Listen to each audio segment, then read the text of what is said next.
Welcome to another episode of Listen, Learn, and Love, hosted by Richard Osler. My guest on today's podcast is my friend Valerie Loveless. Welcome to the podcast, Valerie. Thank you so much for having me, Richard. I'm really excited to be here. And just by way of introduction, we're going to do kind of two parts of this podcast. We'll talk about Valerie's life as an LDS mom. She got married at 18 in the temple and then has 3 kids. And then she's going to talk about kind of feeling stuck. Love being a mom, but that comes with that a unique journey that I don't know much about. But I recognized it at times in my own dear wife as I went off to work and my wife was home with the kids. And so Valerie will talk about that. And I think that'll be helpful for our listeners to know what it's like to be a stay-at-home mom and some of the hard parts of that and some of the positive parts of that. Valerie will then talk about a feeling to join the workforce. And that led her to Cedar Fort Publishing, where she joined Cedar Fort Publishing. Is that the correct name of the company? Yes, Cedar Fort Publishing and Media. Cedar Fort Publishing and Media, which is in Utah County. She joined that company in October of 2019, so that's just a few months ago, as the media producer. And she is running a podcast at Cedar Fort, and we'll talk about Cedar Fort. My book that I've mentioned, the working title is Ministering to LGBTQ Latter-day Saints, is being published by Cedar Fort. It's due to them in April. I'm working hard to get it to you on time, so it'll be published sometime later in 2020. And all the proceeds from that book are going to the Stockton Powers Memorial, one of our gay Latter-day Saints who died by suicide a few years ago. And so we'll talk more about that in subsequent podcasts. But I do have a relationship with Cedar Fort. I'm glad that they're willing to publish this book that brings a lot of stories of LGBTQ parents and our LGBTQ Latter-day Saints to readers so we can better meet their spiritual needs. So welcome to the podcast, Valerie. Thank you. Just introduce yourself to our listeners, where you grew up, just, where you got, how I mentioned how old you are, you're married, your husband, how many kids you have. Just kind of share with our listeners. Sure. So I'm originally from Southern California, and a lot of Utahns get excited when I tell them that, wow, you grew up in Southern California, but I grew up in a really disappointing place in Southern California. There's a disappointing place? Yes, there is. There's lots of disappointing places in Southern California. If you leave the coastline, basically everything else is very disappointing because it's all desert. It is. It is. So I grew up in the high desert in Southern California in a tiny, tiny little town called Phelan, California, spelled with a PH. Will you spell it for us? Phelan. You shouldn't even be calling it Phelan, but that's what we called it. And how far, a lot of our listeners are probably familiar with the drive on I-15 between Southern California. Yeah, so if you've ever driven straight from Utah to Disneyland, yes, you would drive through a town called Victorville. Yes. And if you just went a little bit further past Victorville, you would end up in Phelan. Yeah, so Victorville's kind of like we were driving to Southern California when we hit Victorville. It was kind of the beginning of ongoing civilization. Right, exactly. And when we left Victorville going back to Salt Lake, that was kind of the beginning of the desert. Yeah. I don't know if that's still true. Yeah, that part from Victorville until you get to Las Vegas is just terrible, isn't it? It's just so desolate. And there's this one road that's like XXYYX road. Yeah. I want Zizix or something like that. If any of our listeners want to come on the podcast and tell us why that road is named XXYYXX. I think it's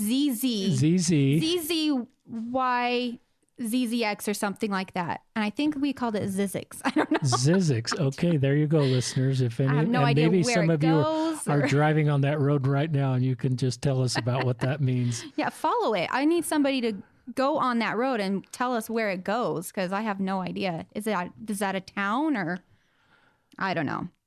So tell us, keep telling your story, Valerie. Yeah, so I grew up in Southern California in a little desert town, and I had a pretty normal childhood. I was raised LDS. My dad is a convert, but my mom is not. My mom is an old pioneer family. So, for most LDS people who were, in Utah or wherever you're from, if you were born and raised LDS, I probably had a very similar childhood to you. Just going to school and and doing child things. But then when I was about 16, I decided I had had enough of that desert and I wanted to move to this desert up here in Utah. So my oldest sister was living up here and I moved up here with her. And then my parents and all the rest of my family followed pretty quickly after that. So we actually all moved up to Utah eventually. I have 6 brothers and sisters. Wow. So yeah, I grew up in a big family and I am the second to youngest. So, and I was the youngest for 8 years and then my brother was born. Wow. So I still identify as the youngest child. I know what it's like to be the youngest child for long enough to know what being spoiled like that is like, you know? And then let's see, when I moved up to Utah, I just kind of did the normal things. I started college. I went to the LDS Business College and I dated a little bit. I had a roommate, just did all the normal things. But one unnormal thing that I did was I got married really, really young. I got married at 18. I was almost 19. And I actually asked him if he could wait till I was 19 and he didn't want to wait. So we compromised and we got married 2 months before I turned 19. Not that really would have made any difference in hindsight. Now that I think about it, it wouldn't have really made any difference. I would still be just as immature as I was at 18. But I took a lot of flack for that, for getting married really young. I got teased a lot about that. From who? From my family, from people I worked with, from my husband's family. I still get jokes every once in a while that I got married when I was 16, that sort of thing. So I thought that was interesting. I thought that was a pretty common thing for LDS girls to get married young. How does that make you feel? Does it make I've never thought about someone married at 18 and the things I might say that might actually add to their load. Well, like maybe it makes your marriage feel less legitimate because you were too young to know if it was right or not. I don't know what some of those comments like that sometimes. Yeah. So at first, we did not have a honeymoon stage in our marriage. Our first year of marriage was really, really hard. It's honest. Really hard. Yeah, like usual. And so that was hard. And I don't think people realize that is that by them teasing me about the age I got married, I felt like maybe I shouldn't have gotten married. Maybe this wasn't right. Maybe, I made the wrong choice. Maybe I should end this. And that went on for quite a while. Until I had my daughter. We waited 5 years to have a baby because I may have gotten married young, but I wasn't in a rush to become a young mother. And then it kind of stopped and I didn't, people stopped making fun of me for that. But yeah, it was an extra burden on our marriage when we were having problems, because I would always wonder, is that why we're having problems? Is because I got married too young? And looking back 17 years later, yeah, probably. I wouldn't recommend anyone get married at 18, honestly. It worked out for us. We're still married. We worked through it, but it's not something that I would tell people to go ahead and do without some really serious consideration. I like that answer. And I think that I hope every marriage succeeds. And I wouldn't look back and think that a marriage at 18 would be less likely to succeed. I don't know if there's any research that says younger marriage is less likely to succeed, but I would just hope all of us look at every marriage and hope it succeeds and not try to see potentially why it might be a more difficult situation and add to someone's burden, because you wanted to make your marriage succeed, your husband, and it did succeed, and you've got kids now. So yeah, that's just a good insight. Yeah. And there's things that would have been easier if we were older and more mature, Well, my husband actually is older. He's 4 years older than me. So he was probably ready to get married. But I don't think that I was. I kind of rushed that stage of my life quite a bit. I had graduated from high school early, and I was a bit more mature than most of the kids my age. And so I wonder if I just gave myself a false sense of oh, you're ready for this, but yeah, I think that, I don't know where I'm continuing with that, tell us the age of your kids right now. So I have a 14-year-old daughter. She just barely turned 14, and a 10-year-old son and a 5-year-old daughter. Okay. So 2 girls and a boy. Mm-hmm. And talk then about this 14-year period where you left the workforce and raised kids 24/7. And just bring our listeners to what it's like to be, and I don't know what title you like to use, a stay-at-home mom. Yeah.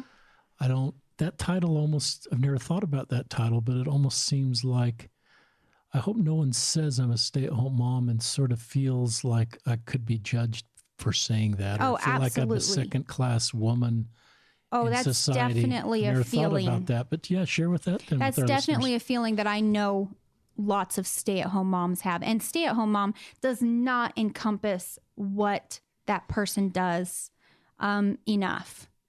I mean, you're a chauffeur, you're a nurse, you're a maid, you're a cook, you're a counselor, you're everything. And then we condense it down into stay-at-home mom, Do you have a better title? No. I've never really thought about it that much. I just seems know like a that default thing. It seems like well, we used to call them homemakers, and that's almost a better title because you're making a home for your family. It's interesting. But I still don't think that's enough of a title either. Maybe just mother is a pretty powerful word. That's a pretty powerful word. That's a good title. Yeah, tell us more what it's like to be a mother. Well, I started out pretty average with my first child. Everything went as expected. And that first year when my first daughter was a year old, I have the most tender, fond memories of that time of my life. It was, though that year went by really, really fast because you know how fast kids grow. But also it was just, I think, one of the best years of my life. Just staying with her and just experiencing all of that for the first time. Second child, not so beautiful and soft focus and sparkly. I got really, really sick with my second one. And also my first one was becoming a toddler. And that was really hard. I was not prepared for toddler at all. I just kept thinking, what happened to my beautiful, sweet baby? Where did she go? Because she was really, really hard, as all toddlers are, as I know now. But I got really, really sick with my second one. And my health went downhill really, really fast after that pregnancy. Physical or emotional? Both.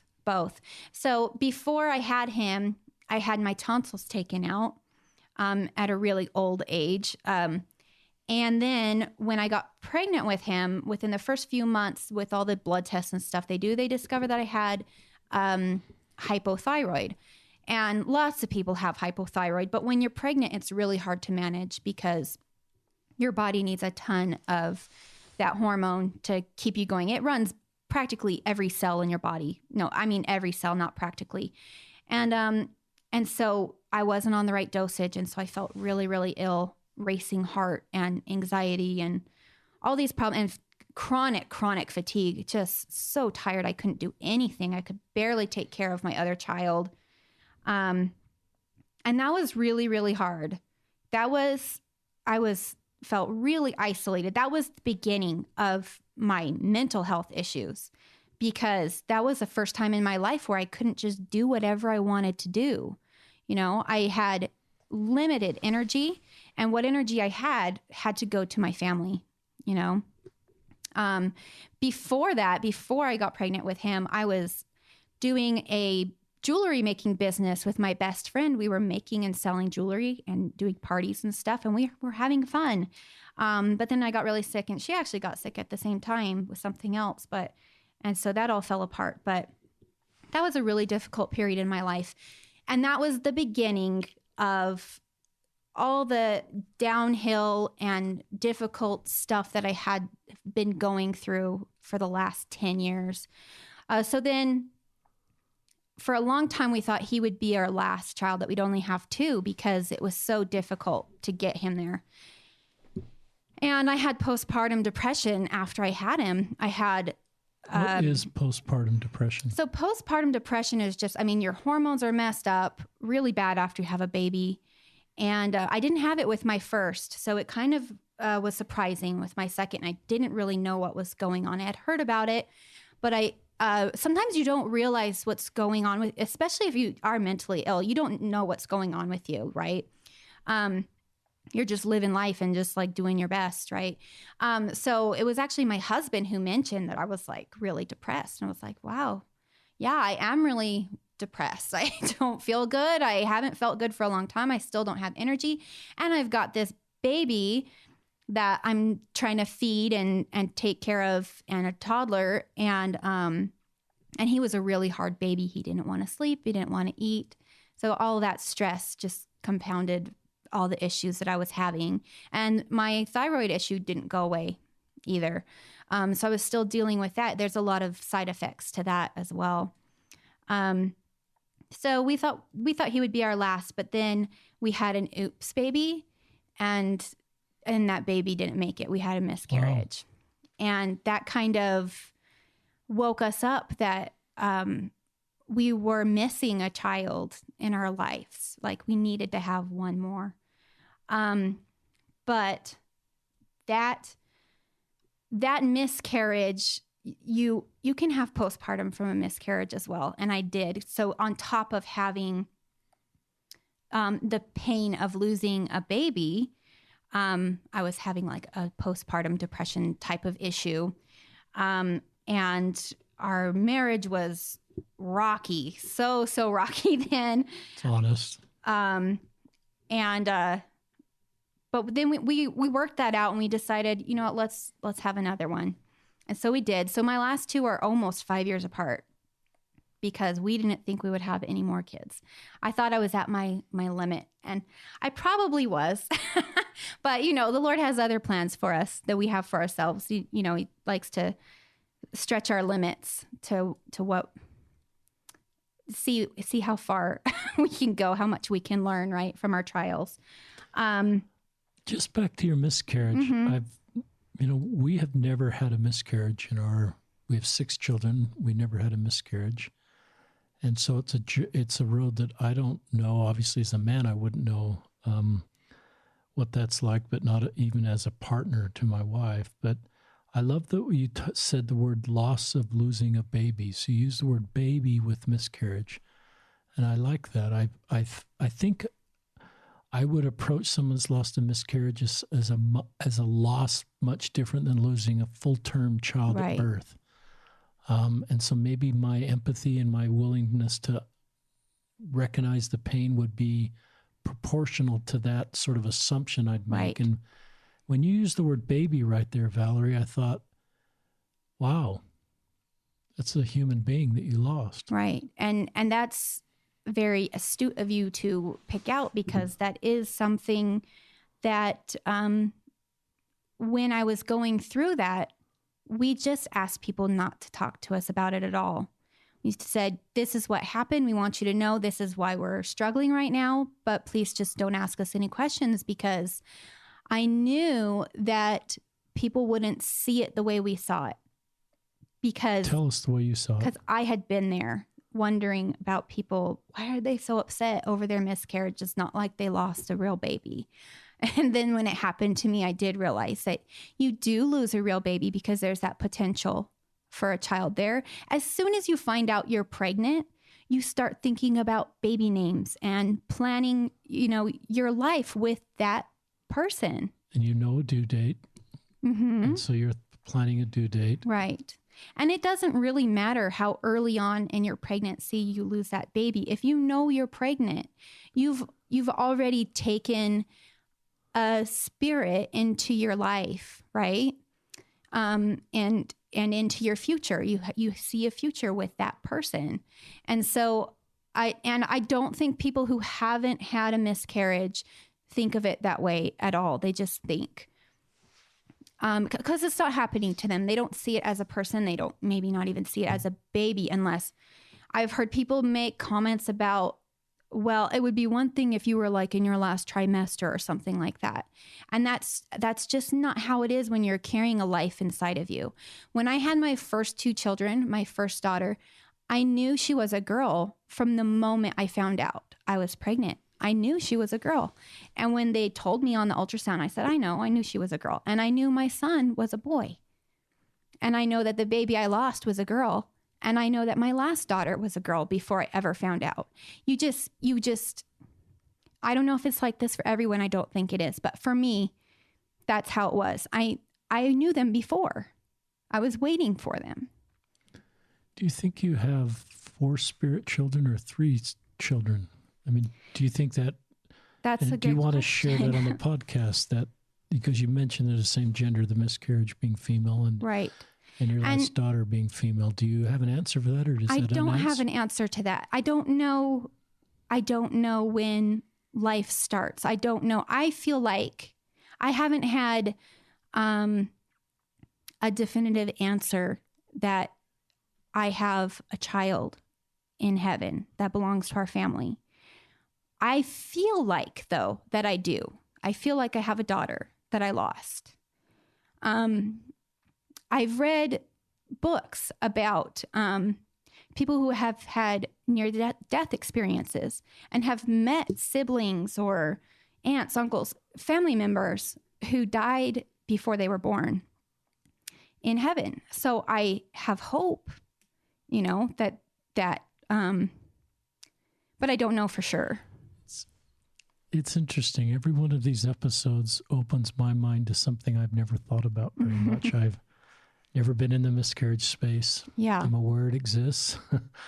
But you're teaching me about some things I've never thought before. I recognize that my proportional grieving would be when someone has a miscarriage, I want to know how far along they were. Right. And I know that I grieve or show more empathy if it's further along than if it's early. And I love the way you said, as soon as you conceive, you're planning the future for that child. And so my grief for you, my support for you, a platitude would be, Eric Huntsman taught me this on an earlier podcast about a platitude is something that I say that really just keeps me emotionally safe and doesn't do anything to help lift your burden. Like, oh, it's all for your good, Valerie, or that spirit is waiting to come in the next body. And so that may kind of keep me emotionally safe, but doesn't allow me to fully understand the pain that you're feeling.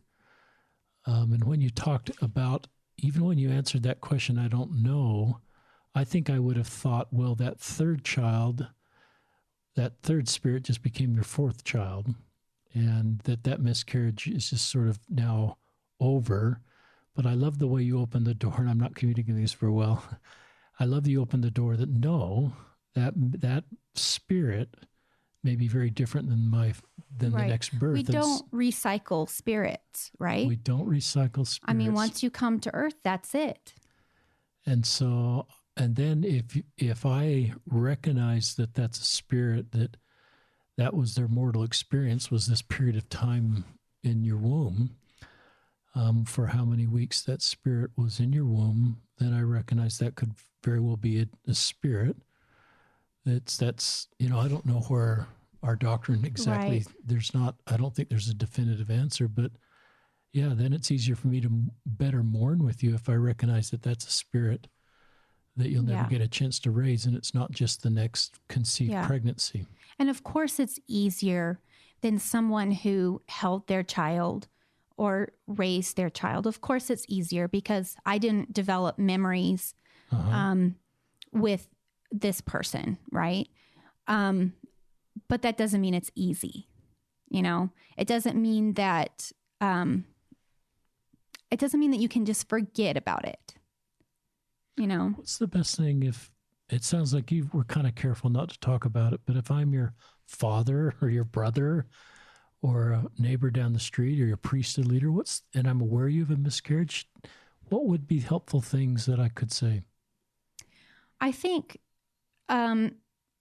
if you treat it as someone who did just lose a child, with that sort of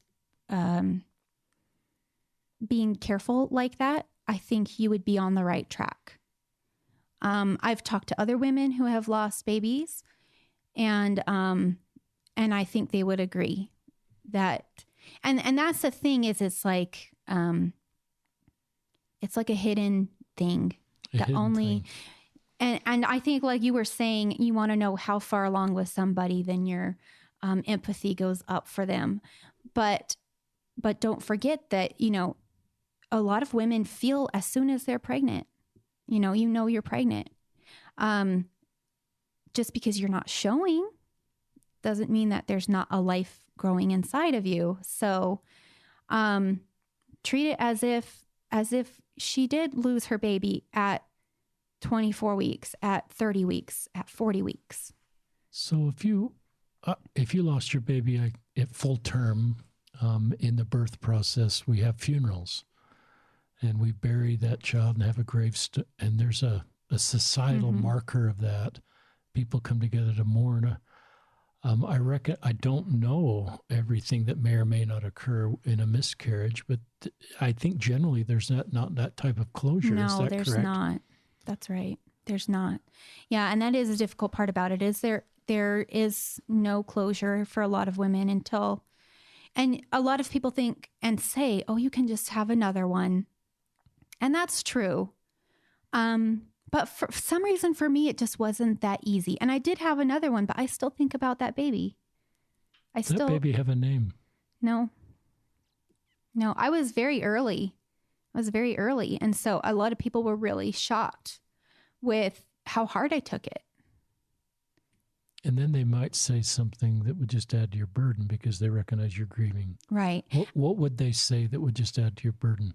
Well, like I said, you can just have another one. Mm-hmm. It's not a big deal. Some people will say things like, well, it probably wasn't even a viable child. Or how did that make you feel when someone said that? Because I might have people say that. It feels like they're dismissing your pain, is what that does. It's a platitude. Yeah. Some people would say, like, well, there must have been something wrong with it, so it's a good thing, that sort of thing. Just lots of platitudes that don't really make you feel any better at all. And probably the best thing somebody could have said to me is that, your child is with Jesus Christ now. And they didn't have to live a life of pain and suffering and sorrow like the rest of us because they're a special spirit. And, what else can you say? That's great. I assume as a grandfather, we'll learn about this road, even though it didn't happen as we were raising our own kids and just people in my life that I love. So thank you for helping me better understand this space and our listeners and sharing a little bit about your journey there. Yeah. I want to kind of divide this, but we're about the 30-minute mark. So I want to talk about Cedar Fort. Talk about, as we transition to Cedar Fort, this feeling of feeling stuck. Okay. And wanting to do something. Okay. I don't know what better. No, I don't want to say better, just different. And why you didn't maybe always feel completely fulfilled. Right. Well, of course I love my children. And the reason why my husband and I decided that I needed to stay home was because we just felt like that was the right thing to do. That was the best thing to do. But I had to sacrifice a lot of things. I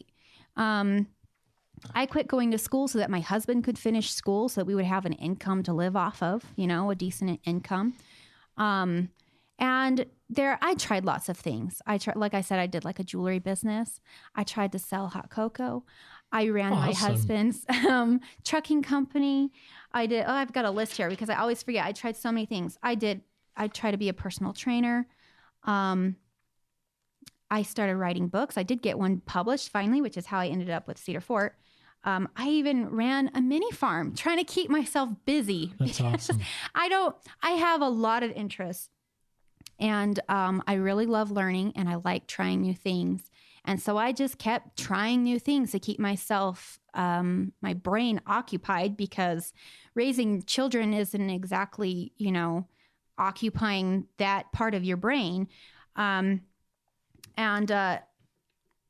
a lot of days where you feel really isolated. You don't talk to any adults except for when your husband gets home or if you call somebody on the phone.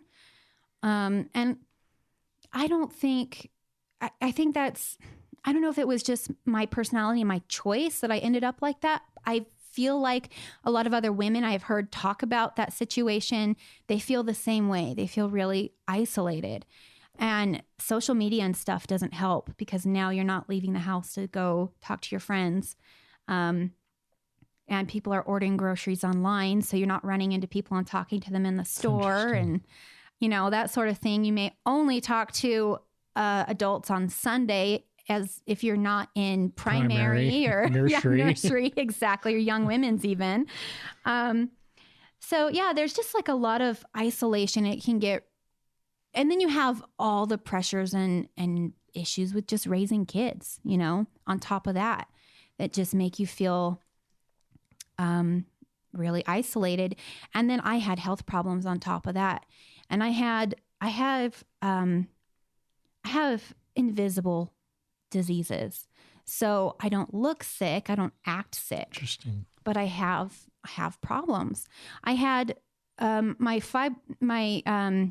hypothyroid actually turned out to be something called Hashimoto's, and it's still a thyroid condition, but it's an autoimmune thyroid condition.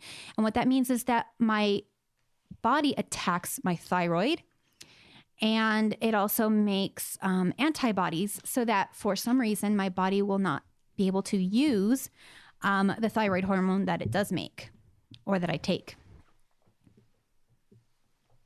And so, and with that came a lot of depression issues. It causes depression. Anybody listening who has Hashimoto's, if you have depression, it's probably your Hashimoto's. If you have chronic pain, it's probably your Hashimoto's. If you have chronic fatigue, it's probably your Hashimoto's. It causes a ton of problems. And then on top of that, I got fibromyalgia.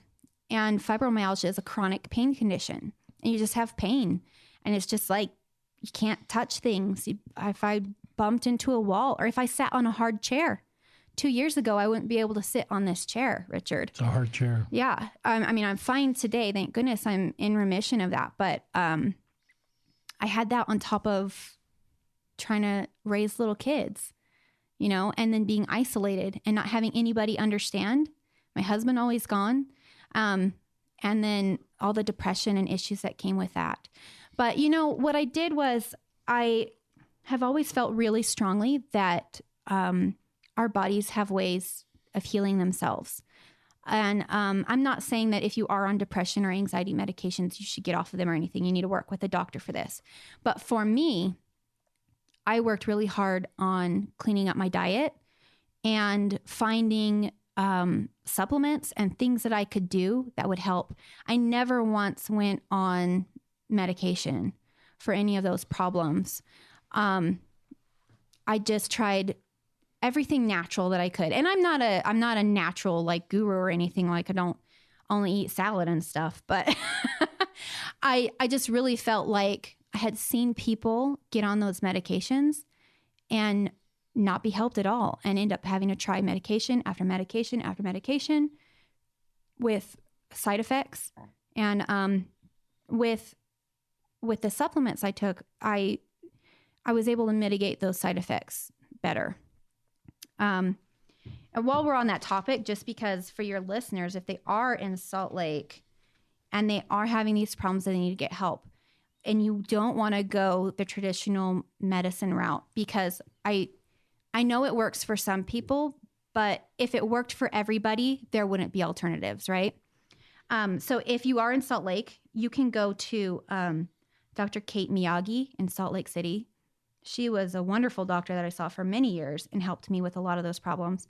And in Utah County, there's a place called Integrative Medical Associates, and they do the same things. That's who I go see now because I live in Utah County now.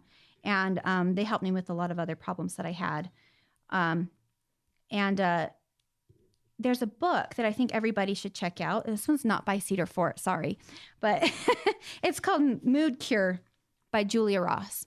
And she's a therapist. And she talks about what your symptoms are in terms of like your mood problems or your depression, anxiety, and that sort of thing. And then what amino acids you may be lacking in your diet. Some people are just lacking amino acids because their body doesn't absorb them properly. Some of them are lacking them because they don't eat it properly. And then some people just don't have enough for how stressful their life is. Your brain runs off of amino acids, which are basically little pieces of protein, right? It's broken down proteins. And some people, you may be in so much stress that your brain is burning those up and using those faster than you can replace them, or your body can make them from your food. So she talks about all the supplements you can take. And I used her book, and it saved my life. I definitely would have ended up, well, I don't know where I would have ended up if I hadn't, used the protocols in her book to help me. But I know you want to get to Cedar Fort. We'll get there. I'm a husband, and you've got a husband, and I'm not a perfect husband, and look back at my life and at times didn't fully meet the needs of my wife. What did your husband do good during this time? Well, just for our listeners that want to, do better. He always made sure that he was working and was supporting the family. That's a very important role of a husband if you have a wife who stays home with the kids, is you've got to always have paychecks coming in to support everybody, right? And honestly, I don't think he knew what to do with me. Yeah. And I think there's a lot of husbands that don't. And I've heard of a lot of marriages that end, and I've heard a lot of them say things like, she was crazy. She wouldn't take her medications. And that just breaks my heart and makes me a little bit angry. Because when you do have a mental illness like that, you don't know what you're doing. You can't expect somebody who's mentally ill to take care of themselves. You just can't. That's not an expectation you should have. So I feel so bad when I hear those stories, and I just think, oh man, I wish I could have gotten to them first and helped her get her problems under control before it ended their marriage. My husband knows better now. But honestly, he didn't really have a lot of tools. Yeah, exactly. That's probably the way most men are. It's the way I was. Right. But that's why it's good you're telling your story. Yeah. And I get it. I get when a woman gets crazy, it can be a really scary thing, something you don't want to deal with. And there could be, no intimacy, and she's fighting with you all the time. And maybe you feel like she's not pulling her weight, keeping the house clean. And, I get it. But a lot of times these issues that we think are like marriage issues or an issue with the person's personality, sometimes they're not. Sometimes they're mental health issues. And if you can get to the bottom of those and find out, why are they gaining so much weight? Why don't they want to exercise? Maybe it's not because they're lazy. Maybe they have absolutely no energy. Maybe they have no emotional energy, no mental energy, to do these things. And dig down to the bottom of, we're basically just biological machines. That's how Heavenly Father made us.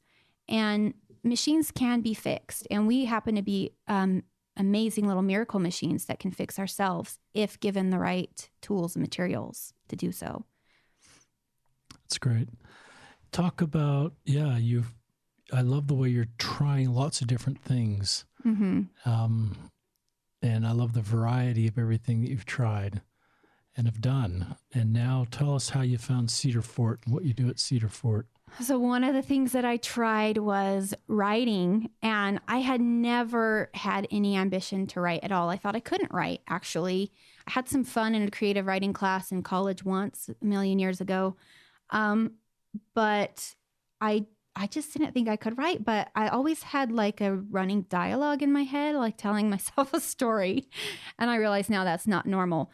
And my sister, my whole family is very, very talented and very creative in artistic ways.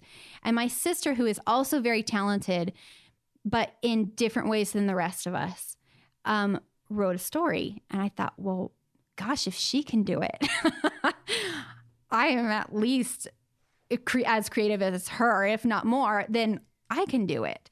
And I loved reading and stuff. So I started writing stories, and my first few were really, really bad. Which is how it is. If you got to practice anything that you do, you got to practice. And then I finally wrote one that I felt like maybe I could send this off to some publishers. I think it's polished enough. I think it's good enough. People are enjoying reading the little chapters and stuff that I've been sending them. So I did. And then 13 days later, I heard back from Cedar Fort and they wanted to publish it. Wow. So that brought me into this whole new world that I never expected to be in. Never, ever in my life thought, up until like 2 weeks before I submitted it, that I would ever publish a book. Even after I submitted it, I was like, this isn't going to get published. I'm just doing this for fun. Just want to see, you want to get the feedback. What do people think about it?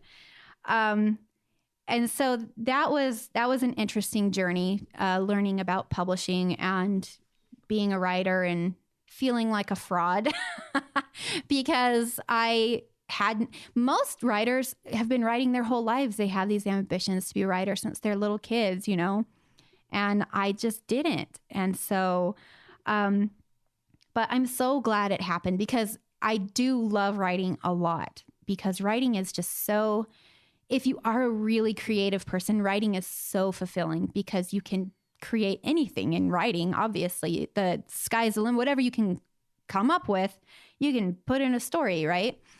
But because of that, I was trying to figure out a way to market my book, and I thought, well, maybe I could do a podcast because I really enjoy talking to people about everything. I just want to know everything. I just have a really bad thirst for knowledge and to pick people's brains and stuff. So I got a bunch of authors from Cedar Fort because we kind of have a collaboration area on that we can all get together and online and talk to each other. And everybody wanted to do it because everybody really needed help marketing their books as well. And so I was like, okay, I'm going to do this.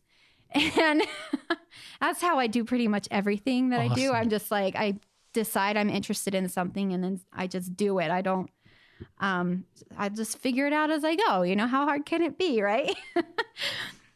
So I contacted the owner of Cedar Fort because I was wondering if, well, maybe these new authors like I was just a few months ago could use some help with marketing as well, Well, he wanted to talk to me about it. So I went into his office and we talked about it for a while. And then when I was leaving, he was like, well, I probably should just hire you to run our podcast, because they had just barely started doing one. He had recorded one with Dennis Schleicher, who I know has been on your podcast, and they hadn't done anything with it yet, though.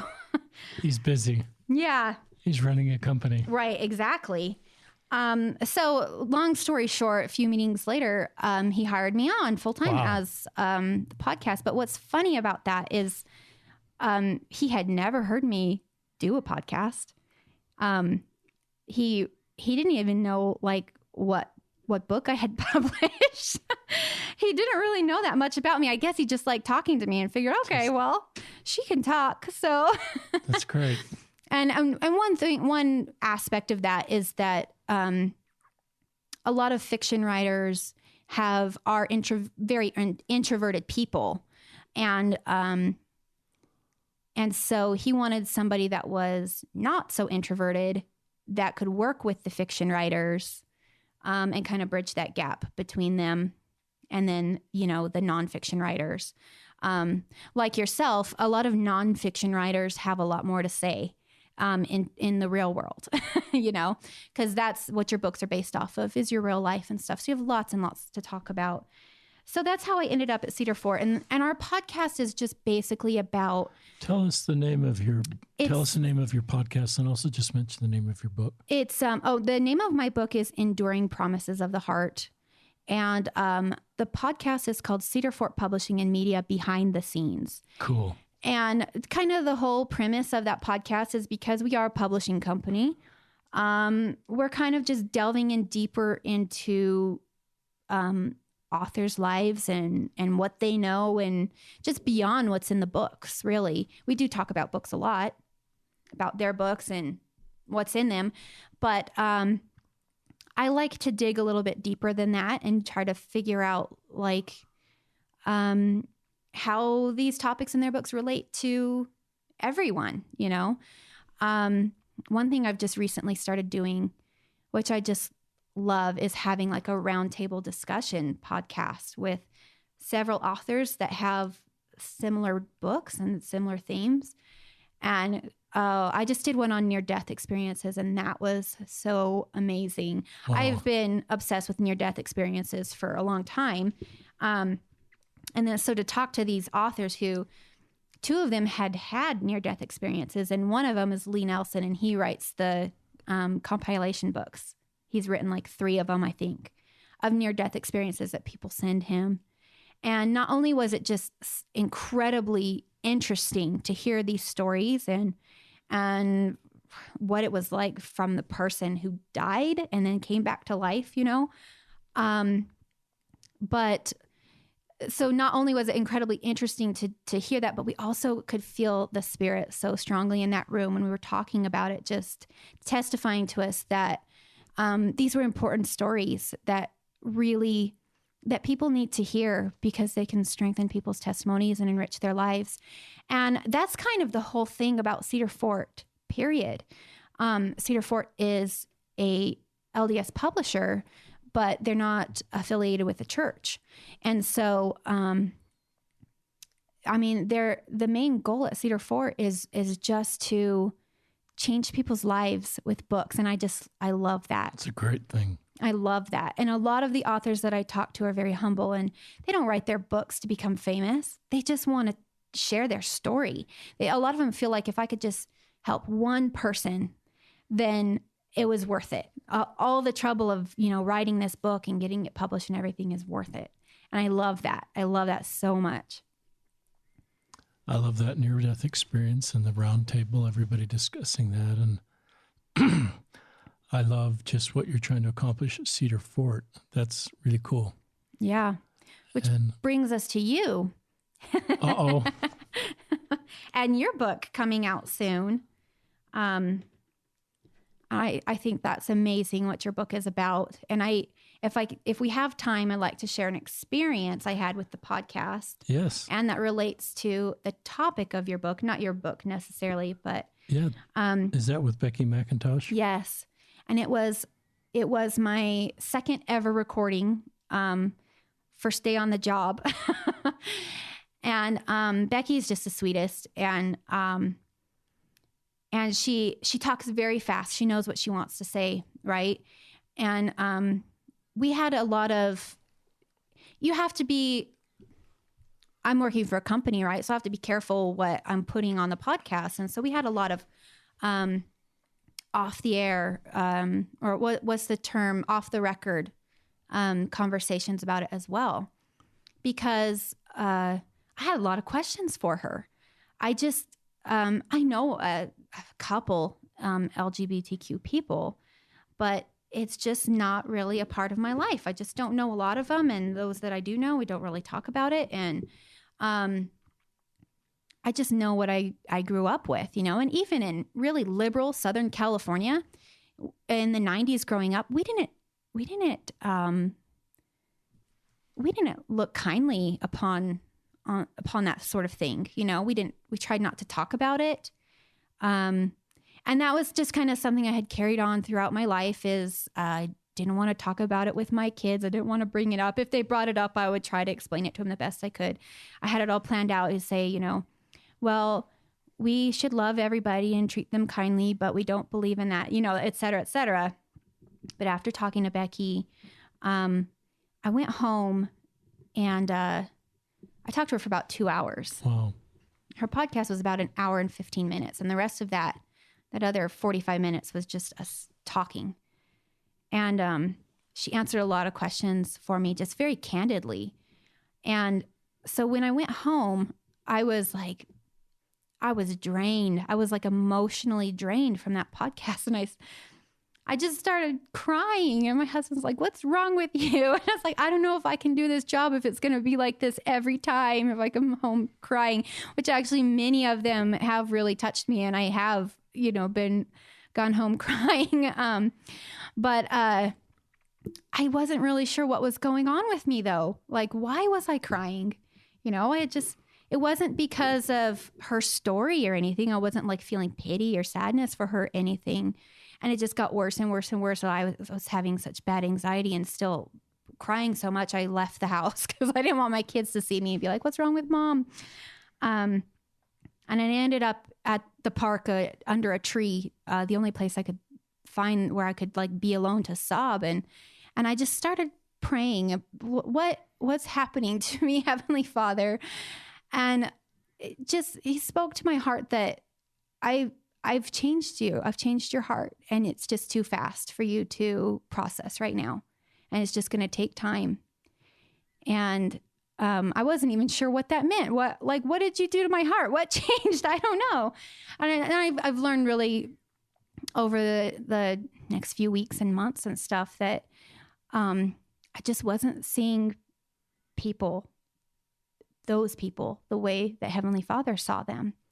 I was doing my best, but it was like I just didn't know what I didn't know, And my heart just changed so rapidly and how my empathy for them grew, like the Grinch's heart. Like what does it say? His heart grew 5 times.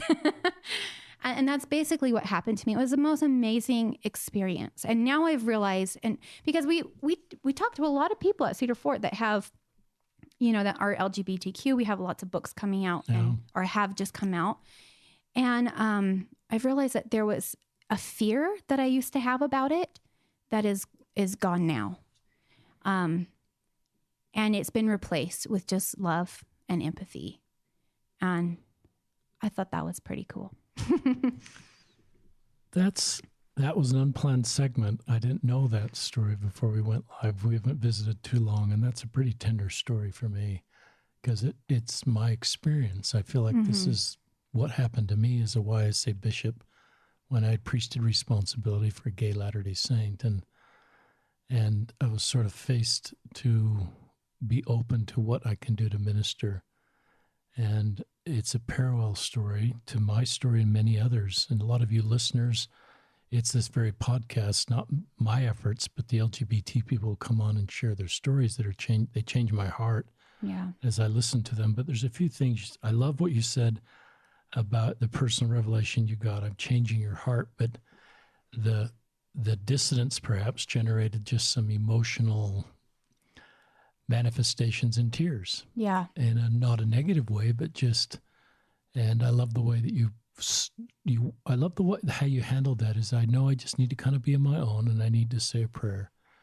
And I love your personal revelation there. And I love this line you've said, "I didn't know what I didn't know." Right. That resonates with me. And now I still probably want to be teachable enough about the LGBTQ space, and like I'm learning tonight about just miscarriages, that I didn't know what I didn't know. Yeah. And we have to hear stories so that we understand. And then I love all the fear is gone. And I love perfect love casteth out fear. That's one of our core scriptures in our faith. And I don't fear LGBTQ people. I fear ISIS. I fear people that sell their children into sex trafficking and people that traffic. There's great evil in the world. Right. I'm not saying we shouldn't recognize evil in the world, but just a blanket fear of LGBTQ people, to me, is more culturally society-based than in reality. Right. So yeah, there's LGBTQ people that probably want, and there's straight people that probably would negatively impact my life, but sort of just pin that on one group of people isn't fair. Right. And we just don't know enough about, why this happens, how this happens. Yeah. We just don't know. So let's not make rash decisions and treat people a certain way based off of fear, But to me, you represent just I was going to say the typical Latter-day Saint. I don't know if anybody's typical. I agree with you. But I think it is your typical. story is I'm aware of this issue. This is how I'd handle it with my children. I have a couple people in my life. But I just think that a lot of Latter-day Saints and good people around the world want to do the right thing. And when they sort of take the time to understand this issue, their hearts move in the right direction because their core heart is good. Right. And their values are good and they want to do the right thing and they have good foundation Christian principles. And so what's happened for you, I've seen happen to so many people. And to me, that gives me great hope for the future and for LGBTQ people, for the rest of us to not only help lift their burden, but really see their gifts and their contributions to society and how they can help us. I, in some ways, have been rescued by LGBTQ people because the things they teach me versus me just always being the rescuer. So that's a great thing. That's really wonderful what you've shared with us. One thing I'd like to say about that is part of I think the problem, if we want to call it a problem, why there is this divide between LDS and LGBTQ. I mean, besides the doctrinal, is that people are worried about, and this is what Becky and I talked about, is condoning the behavior or something. If you knew somebody had cheated on their wife, would you ostracize them that completely, like people do when they find out that their son is gay and kick them out of the house? Would you do that to your son if you found out he cheated on his wife? No, you wouldn't do that. And we have this, there's no sliding scale for sin, right? We can't just say, oh, well, LGBTQ is the worst sin there possibly is, and you must get them out of your house. It's not like that at all. They're still the same person they were before they came out to you, and I think it's that condoning thing that is what really hangs people up, because they feel like, oh, well, if he or she is living in my home, then people are going to think that I condone this lifestyle or something. And that's not what it means at all. That's the other person's problem. If they see you and they think you're condoning it just because you're showing love to and support to your child, that's their problem. That's not your problem with the Lord at all. So I love that. And that's a kind of a key part. One of the myths or one of the parts of the book that I'm working on talks about that very issue. And I had formed a Facebook group of LDS parents like Becky with LGBTQ kids or family members. Not everybody's a kid that's LGBTQ, and we talk a lot about that. And it's interesting to hear the parents' statements of how they navigated that. And one parent said, this has been the hardest thing for me to figure out. And then she talked about the revelation she got. Most Latter-day Saints would easily go to the infant baptism of their friend in another faith. And that's, the Book of Mormon's pretty hard on infant baptism, and even post about that on social media. I went to an infant baptism, my friend, here's a picture of the infant. And we wouldn't worry about condoning in that. And that's doctrine that's different than our church. And that was a pretty good parallel to me of what, and that for her, that was kind of, okay, now I get it. I can support people and their individual choices. I don't invite people to have an infant baptism. I don't invite people to enter into same-sex marriages. But if they're going to self-determine that's the right road for them or their road, I'm just going to leave judgment at the Savior's feet, and I'm going to do what the gospel teaches us to do, is love. Right. And I think a lot of Latter-day Saints are trying to figure that out. Yeah. And so that's why I'm glad Becky's book, because I think our listeners may know Becky's backstory. Her and her husband, Scott, are active LDS, really faithful, and they've got their wonderful son, Sean, who's gay. Yeah. And Sean has married Carson in a same-sex marriage. They're both returned missionaries. They've both together been on the podcast and shared their story. But, how do you handle that as parents? Do you go to the wedding? Do you financially support the wedding the same way you do your straight kids? Do you have a shower like you do your straight kids? And as you know, because Cedar Fort published the book, they just decided to treat this marriage as any other marriage in their family. Right. And I think their greatest goal in doing that was to keep the family circle together.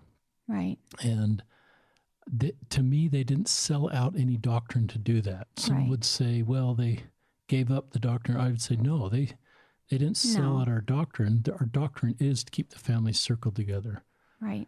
And, so that's the way I've kind of reconciled it as I've been in this space. Or any thoughts on that, or how does that sit with you? Yeah, I think Becky is such a great example of, and I know she admits herself that she didn't handle everything perfectly. I love the way she's honest about that in the book. Right. And I mean, that's great because parents need to hear that. Exactly.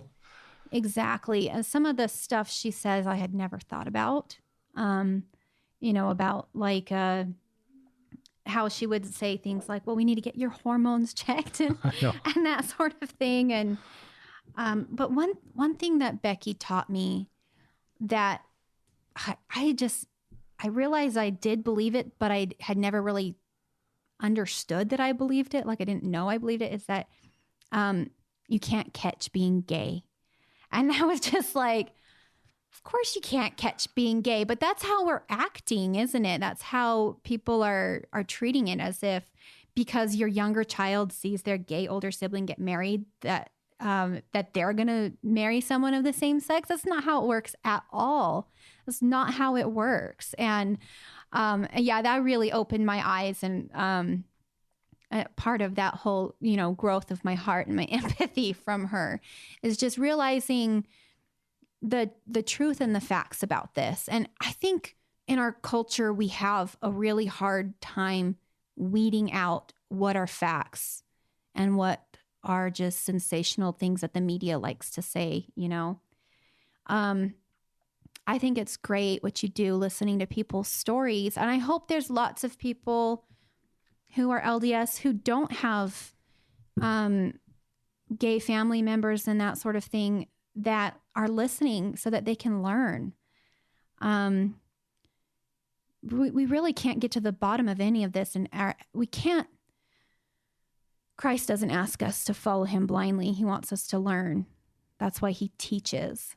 And we can learn from other people as well, and there's experiences. And so I hope people will pick up these books that Cedar Fort is putting out. They're not sensational. Nobody's getting rich off of these books. These books are telling true stories about people's lives. And I think there's so much that can be learned that you just didn't know that you didn't know. Go through just the books that have been released so far from Cedar Fort. So we have the LGBT. Becky's book is Love Boldly. And then we have Mike Ramsey's book, which is called My Dad's Muslim, My Mom is a Lesbian, and I'm a Latter-day Saint.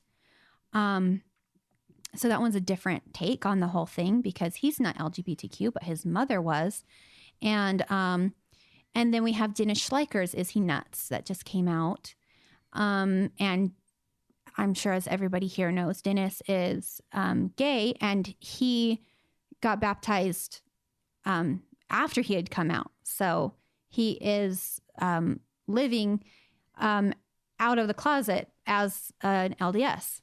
I love Dennis. I love him so much. He's a really fun person.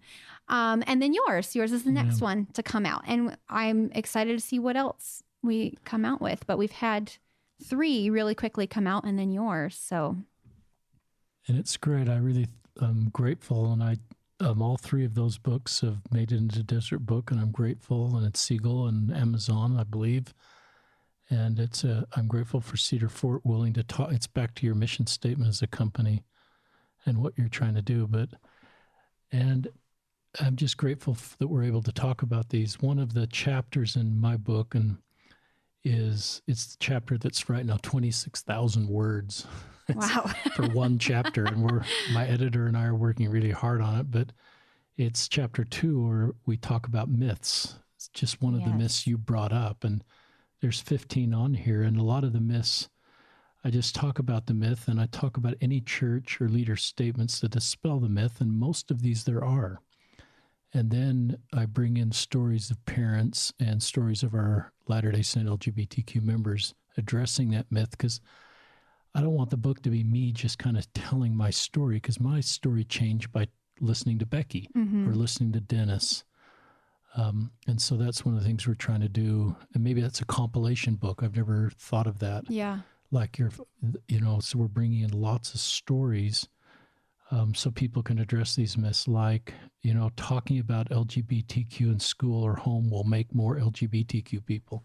That's kind of, if we talk about this in school or at home or in church, we're going to create more LGBTQ people.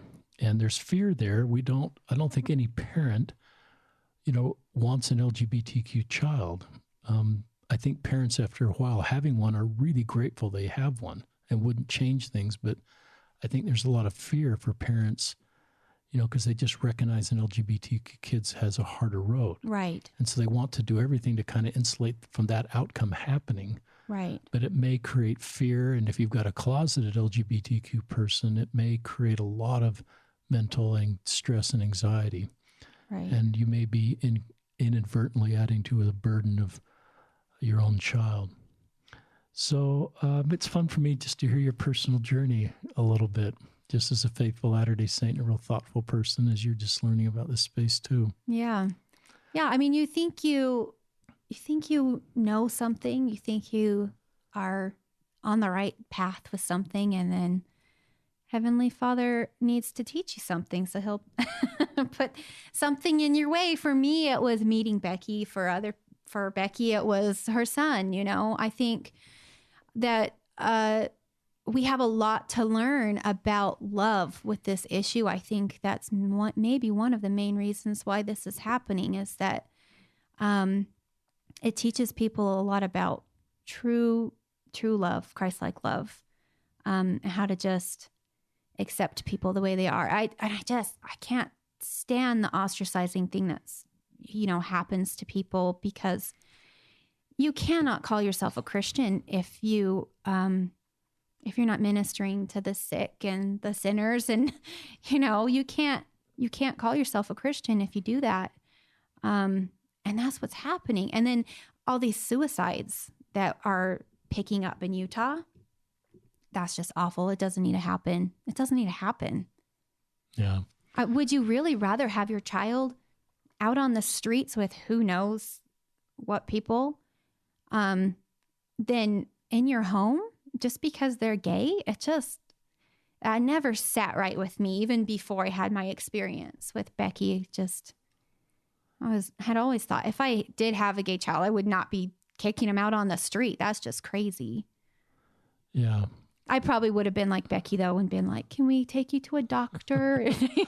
We parents want to fix things and keep everything what I call in the nice, tidy box. But life doesn't end the nice, tidy box. As you've talked about your story at home, it hasn't been a nice, tidy box experience all the time. Right. And I think as we're honest about that and can talk about that and be vulnerable, at times we heal each other in our being real versus a perfect social media presentation where inside we're just in turmoil. So we can't, some people bravely share it on the podcast, but everybody needs to have trusted people in their life where they can be real. And I think Satan likes what's happening with social media and stuff because it does isolate us. And I think he just loves that we're not having real conversations. We're not visiting with people like we used to. And that feeling of keeping up that appearance for social media where you're not telling people what's going on with you, what your fears are, what's happening in your life. You have to be really brave and reach out to people. And I feel bad I'm just kind of at the top of that millennial generation that's really struggling with all of this.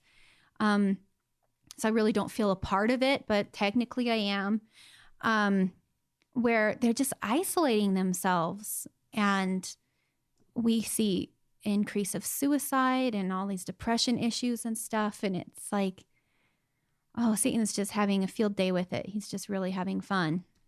So I really agree with that. I think Satan's real and wants to destroy us. I think sometimes we use Satan in a manipulative way to kind of drive our agenda forward. And I don't want to disagree with that, but I really agree with what one of Satan's greatest tools is to isolate us, keep us in our shame. Shame says, I am bad versus I did something bad. That's a really important quote to me from Brene Brown. Shame says, instead of I made a mistake, I am a mistake. And I think that's just one of Satan's greatest tools is to isolate us and keep us in our weaknesses or keep us in and self-loathing and the comparison of social media versus just, I just wrote down, I realized that I've gained about 40 pounds since my little pic I put on social media with my wife and I. It was from our daughter's wedding. And I haven't updated that pic because I'm 40 pounds heavier. And my wife has gotten a lot skinnier. And I've recognized that, that is actually a thing for me at age 58, that I haven't updated my pic because I'm a little rounder. And I don't think my listeners are following this podcast based on, that aspect of my life. Yeah. They can't even see how I look. But the media makes us feel that way, doesn't it? I mean, I was always the skinny, scrawny kid. And then when I started having all my health problems, not only can I gain weight, like by looking at a cookie, I can't get it off no matter what I do. And it's part of the disease that I have. And that's been a hard issue that's driven a lot of my depression too, feeling like people wouldn't love me because I'm a little fatter. It's harder for women than men. It is harder. There's expectations that, we need to be beautiful all up into our old age or something. And I don't know. I feel that pressure all the time. But I have a unique ability to kind of just shut things off sometimes and just tune it out. And it still bothers me, but maybe not as much as other people. I can just push forward anyway. Valerie, do you have any other things you want to share before we close? You know what? I think we covered more than I even imagined we would. You've done great. So our guest, we're closing now, is Valerie, Valerie Loveless. And she's the media producer. Is that your title? Yes. At Cedar Fort. And they have done 26 podcasts. Tell our listeners again the name of the podcast and the name of your book. So the podcast is Cedar Fort Publishing and Media Behind the Scenes. And you can find that. You can find that anywhere. So anywhere you can download podcasts like Spotify or Apple or iTunes or anything like that. We're on all of them. So you can find us anywhere. And it's mostly your authors talking about the books. It's all our authors. That's really cool. What a wonderful synergy to have books as a publisher really and a podcast. Fun. It's really amazing. Authors are really interesting people. And then my book is called Enduring Promises of the Heart. And it is fiction, nonfiction? It's fiction. Technically, it's a romance, but it's a comedy. I'm actually making fun of romance for most of the book. So if you like romance, but also kind of feel like romance is a little too hokey for you, I think you'll really like this book, because that's kind of the whole point, is that all women love romance, but sometimes it's just a bit too much, That's great. It's just great to have you, Valerie. You're a wonderful person doing wonderful things, and you're kind of a trailblazer. I call my own dad a snowplow dad because he did things that no male figure had done in his family history. And that gave me vision as a son on what was possible. And I look at what you're doing and how that gives vision, not only what you're accomplishing in your own life and the things you're doing, but for your kids. To see both you and your husband doing wonderful things with your career and with what you're doing in the home. And it's really awesome. So thank you, Valerie Loveless, and our listeners for joining us on another episode of Listen, Learn, and Love, hosted by Richard Osler.